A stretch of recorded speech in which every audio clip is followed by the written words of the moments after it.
Abebembezi b'endengo zonna hamwe n'abanyadini erizo bakyera okwerundanira ha kanisa ya St Peter's Cathedral Duhanga omu rurembo rwa Hoima okwinamira owabaireho omuhandiiki w'obureberezi bwa Bunyoro Kitara Reverend Tibenda.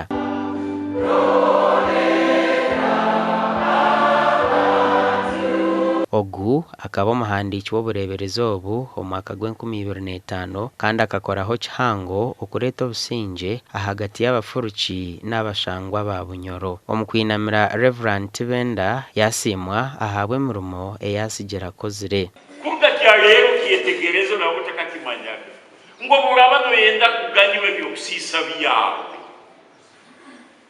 Yesu omwana gw'entaama nuwe ansa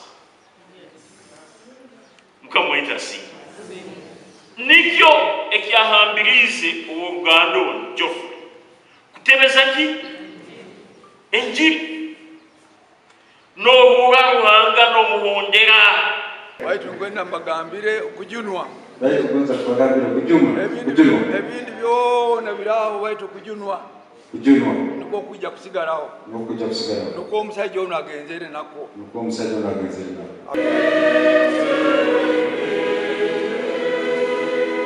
Vivian Tibenda mukomujenzi yasima iba ahaba emyoga y'entunguka eyakozire. Kutali kwekamba kunene ekigo omwahule okusomesa omwana n'abaana ba ministers baitu tukadisaidinga twakora neiragisi n'omusajja ono akatandika ku isomero anyasomere P4 na P5 niwe yatandikira n'abanywani be akatandika okulira hano wakatandika A-level naigana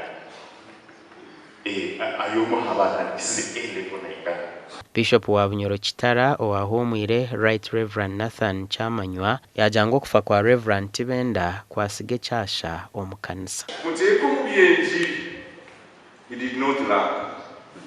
Muteko mubyenkurakurana akaba takubulwamu.